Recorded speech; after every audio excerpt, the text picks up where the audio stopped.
kamu mau tahu? Nah, Bapak jelaskan ya. Skala pH tanah yang dimulai dari angka 4 sampai angka 10. Sedangkan pada bagian kiri terdapat unsur hara yang tersedia di dalam tanah.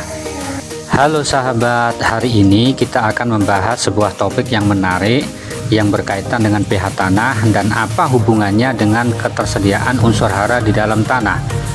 Sebelum kita lanjut pada pembahasan yang lebih mendalam, kita jelaskan dulu apa itu pH tanah. pH tanah adalah tingkat keasaman dan kebasahan suatu tanah yang ditunjukkan dengan skala angka 0 sampai 14. Tanah dikatakan netral jika berada pada angka 7 dan tanah yang asam jika ia berada di bawah angka 7. Sedangkan tanah basah adalah tanah yang setelah diukur menunjukkan angka di atas 7. Di alam bebas, kita dapat menilai tingkat keasaman tanah dengan melihat keberadaan rumput yang ada di sekitar kita. Contoh yang mudah adalah apabila di kebun kita itu didominasi oleh tanaman melastoma atau senggani. Tanaman ini adalah tanaman yang sangat toleran jika tumbuh di tanah yang memiliki keasaman tinggi. Cara lain untuk menilai tingkat keasaman tanah adalah dengan cara melihat warna tanah di sekitar kita. Jika kita mendapati pada tanah terdapat air seperti berkarat, berarti pertanda bahwa tanah tersebut memiliki keasaman yang sangat tinggi.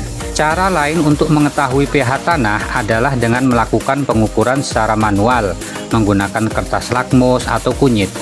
Dan jika ingin mengetahui pH tanah secara akurat, bisa menggunakan pH tester yang banyak dijual di toko-toko pertanian. Lalu, apa hubungan pH tanah dan ketersediaan unsur hara atau kesuburan tanah?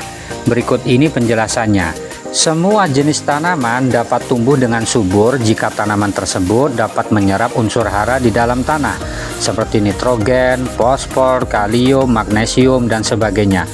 Tentu saja syarat utamanya adalah unsur hara tersebut tersedia di dalam tanah dalam jumlah yang mencukupi. Untuk lebih jelasnya, kita perhatikan tabel berikut ini. Perhatikan baik-baik ya. Pada bagian bawah tabel terdapat angka-angka yang menunjukkan skala pH tanah yang dimulai dari angka 4 sampai angka 10. Sedangkan pada bagian kiri terdapat unsur hara yang tersedia di dalam tanah. Pada bagian grafik terdapat batangan-batangan yang menunjukkan skala ketersediaan unsur hara di dalam tanah. Warna hijau menunjukkan ketersediaan unsur hara dalam jumlah besar, warna kuning menunjukkan ketersediaan dalam jumlah kecil, sedangkan warna merah menunjukkan ketersediaan unsur hara tersebut di dalam tanah. Pada skala angka 6,5 sampai 7, hampir semua unsur hara tersedia dalam jumlah cukup yang dibutuhkan oleh tanaman, yang mana hal tersebut menandakan bahwa tanah tersebut adalah tanah subur. Namun pada skala yang menunjukkan angka 6 ke bawah, ketersediaan unsur hara makro mulai dari nitrogen, fosfor, kalium, magnesium semakin sedikit. Justru unsur hara yang mendominasi pada tanah tersebut adalah unsur hara besi.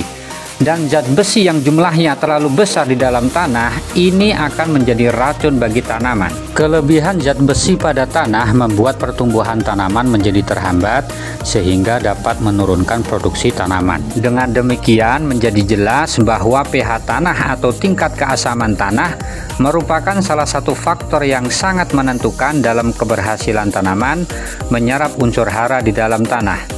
Barangkali itu saja penjelasan secara singkat mengenai hubungan pH tanah dengan ketersediaan unsur hara atau kesuburan tanah yang dapat saya sampaikan. Jika ada penyampaian saya yang kurang ataupun salah, boleh sahabat-sahabat tuliskan di dalam kolom komentar. Saya tutup, salam petani kelapa sawit Indonesia.